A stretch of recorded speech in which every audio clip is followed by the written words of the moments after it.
Okay, so let's continue our presentation. This time we shall talk about independent sample t-test.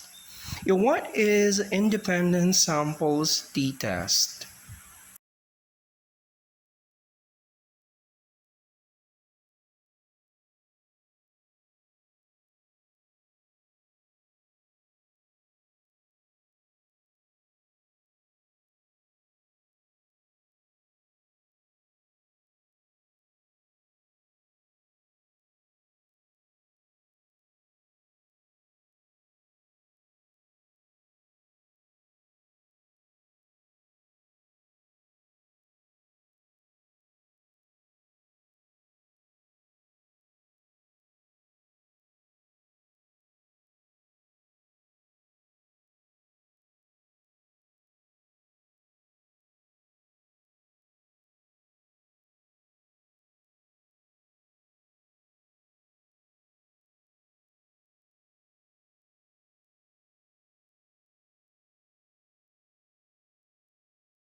And let's continue taking a look at the important ideas. It is the most common form of t-test.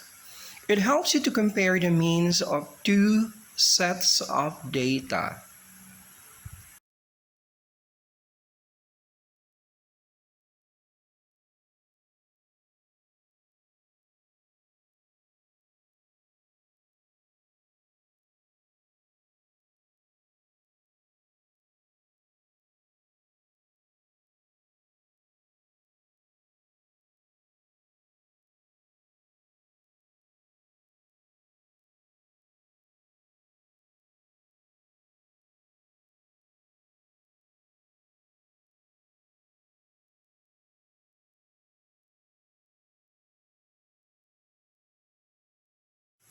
For example, you could run a t-test to see if the average test scores of males and females are different. So, the test answered the question, could these differences have occurred by random chance?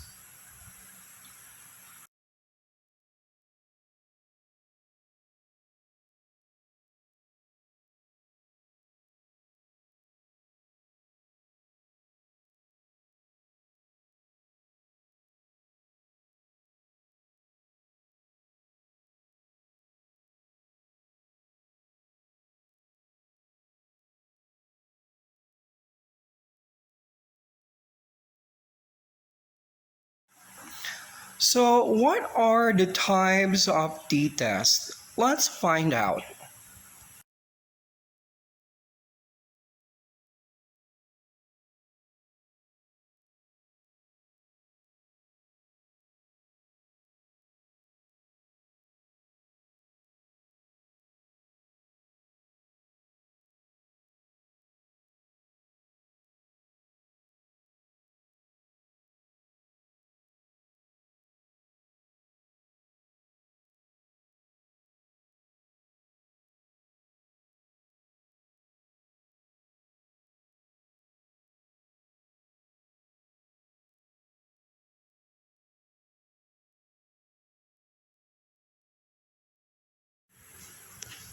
The first one is one sample t-test. This is used to compare a result to an expected value. For example, do males score higher than the average of 70 on a test if their exam time is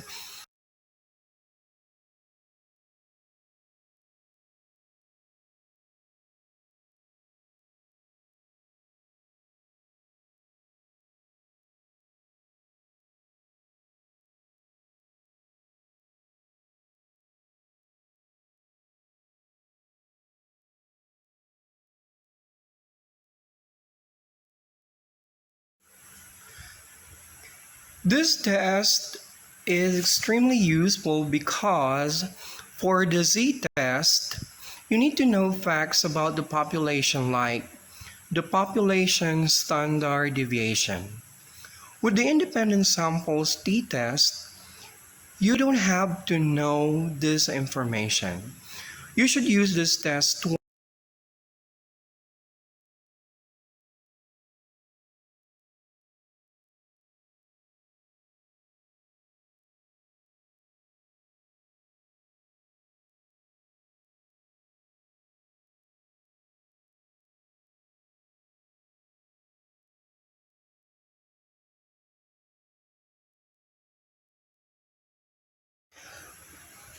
Now let's move on to assumptions for the independent samples t-test.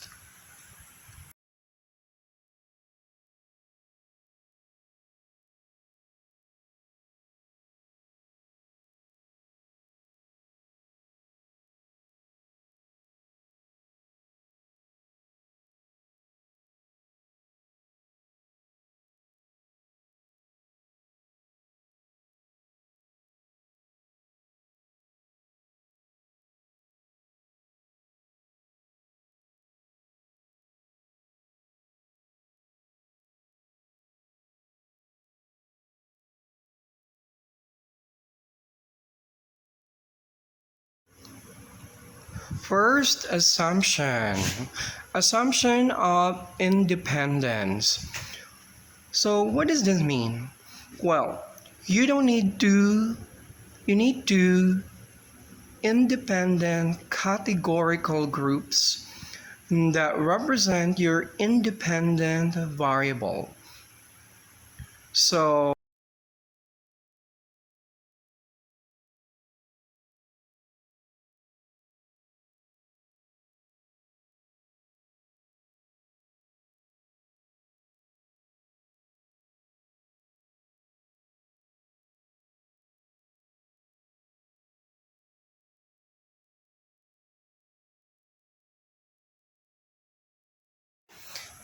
another assumption of normality. Now, what does this mean? The dependent variable should be approximately normally distributed. The independent variable should also be measured on a continuous scale. In the examples earlier, on average test scores,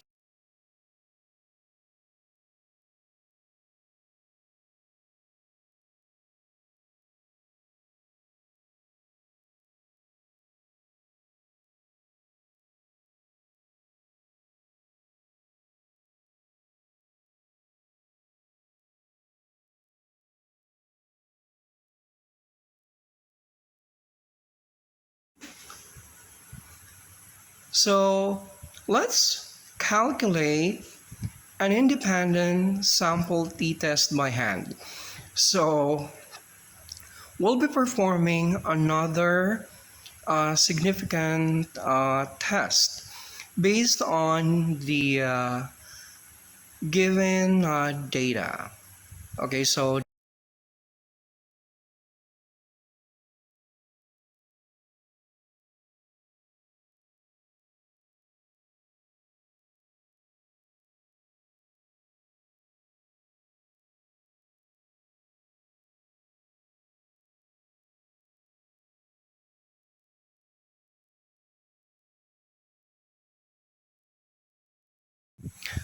Okay, so let's start up with step one. Let's find the sum of the two groups. So for letter A, it's 35, and letter B, it's 50. And step number two, let's square the sum taken from step one.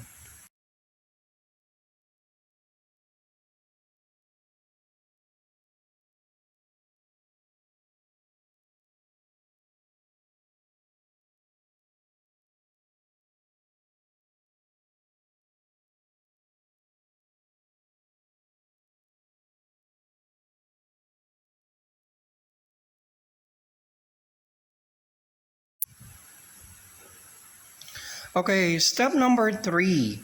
Let's calculate the means for two groups, or means or the average. Averages of between the two groups. So letter A, the average is 3.5 and letter B is 50. Step number 4, square the individual.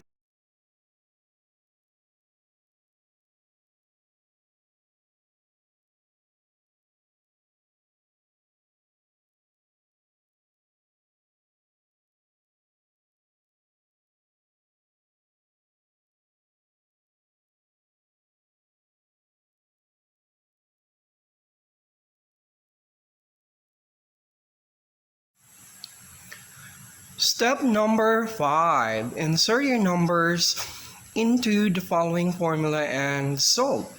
Okay, so there you go. You have the formula there and you just substitute the data needed.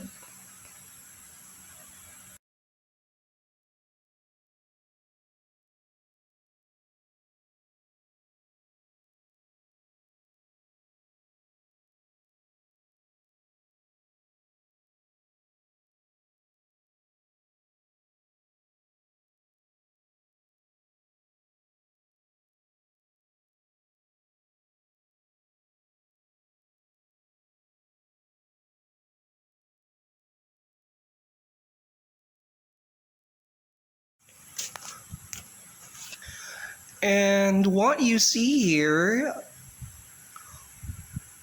will actually help you to substitute the data needed for you to come up or derive the t-value.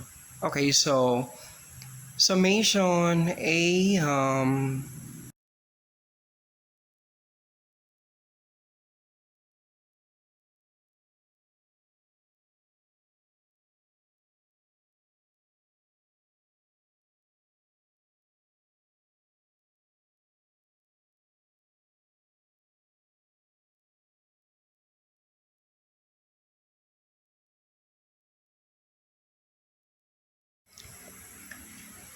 so there you go.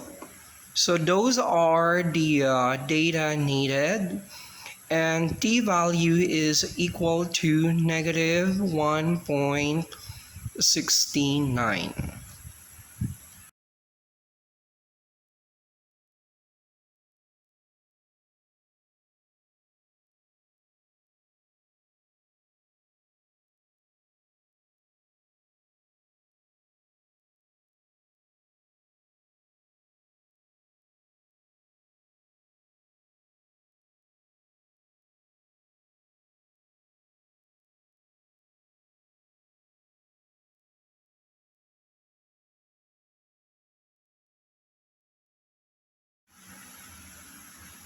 Step number 6. Find the degrees of freedom. And that's the formula there. And that's equivalent to 18. Step number 7. Look up your degrees of freedom in step 6. In the